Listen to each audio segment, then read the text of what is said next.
জবানটা খুলে একটা ডাক দিয়া কোন মা, আর আওয়াজ দিয়া কোন মা।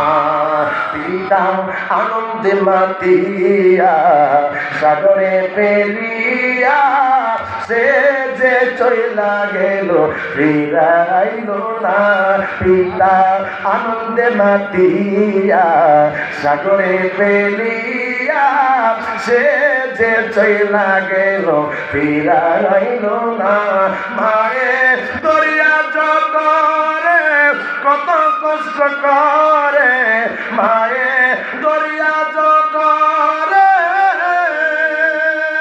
মায়ে দরিয়া জগরে কত কষ্ট করে। 10 মাস 10 দিন পরে পাইল বেদনা। এমন দরদি পাবে কেউ হবে না আমার মা। জবানটা খুলে আওয়াজ দিয়ে কম মামা। এই মায়ের তুই কেমনে পারলি রে বিবাহ শাদী কইরা, মায়ের তুই আলাদা কইরা দিলি বাবা। তুই কেমনে পারলি? সেই বাবা তোর জন্য রাত্রিবেলা 3টা বাজে ওইটা মাছ ধরতে গেছে, তোরে ভালো রাখার জন্য সেই বাবা মাটি কাটার জন্য 3টা বাজে চলে গেছে। সেই বাবা দুপুর বেলা খানা খায় নাই, একবার রাত্রিবেলা এসে দুপুরের খানাটা খাইছে। এই বাবারে কেমনে পারলি তুই বিবাহ কইরা আলাদা কইরা দিতে? সেই মা 3 বেলা 3 মুঠো খানা খায় নাই, কারণ ঘরের মধ্যেও বারোটার সংসার। তুমি যে কোনো সময় এসে আবার খানা চাইবা, এই জন্য তোমার মা তোমার জন্য আবার খানা লাইকা দিছে। যুবক কেমন করে তুই পারলি?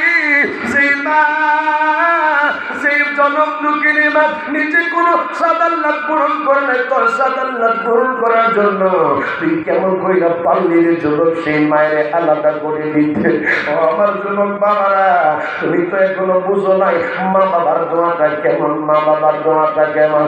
মা বাবার দোয়া যদি তোমার নসিবের মধ্যে লেগে যায়, তুমি এই 30 বছরের কান্দি হয়ে যাইবা।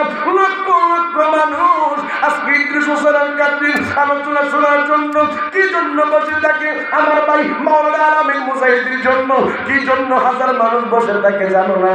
কারণ হইল আমাদের মা আমাদের জন্য দোয়া করছে। আমরা আলেমরা কখনো মায়ের গালি দেই নাই, আমরা আলেমরা কখনো মায়ের কষ্ট দেই নাই, আমরা আলেমরা কখনো মায়ের পুত্রতা ছিন্ন করি নাই। যুবক রে, অডিয়েন্স তো ম্যাক্সিমাম যুবক আজকে তোদের হাতে ধইয়া পায়ের মধ্যে ধরে আমি বাবা বলে যাই, যদি তুমি উইনার হতে চাও, যদি তুমি ভালো পড়াশোনা করতে চাও, যদি তুমি চাকরিজীবী হতে চাও, যদি তুমি ভালো একজন ব্যবসায়ী হতে চাও, তুমি সমাজের মধ্যে নেতৃত্ব তুমি দিতে চাও, এই নিয়ে মা বাবার খেদমত করে মা বাবার দোয়া নিও।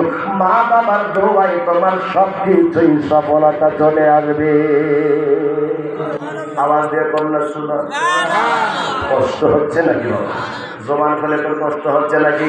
চিৎকার মেরে কন্যা ইয়া রাসূলুল্লাহ, মুহাব্বতের আওয়াজ দিয়ে কন্যা ইয়া হাবিবাল্লাহ।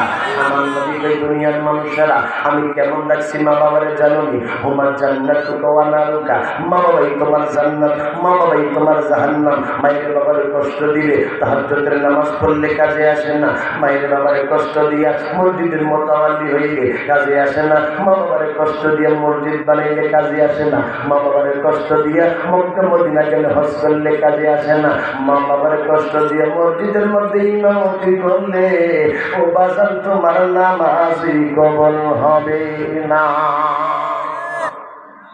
ঠিক কিনা? আর আজকে এখন ঠিক আল্লাহ নবী মুসা কালিমুল্লাহ না, আপনারা শুনছেন? যারা শুনছেন তো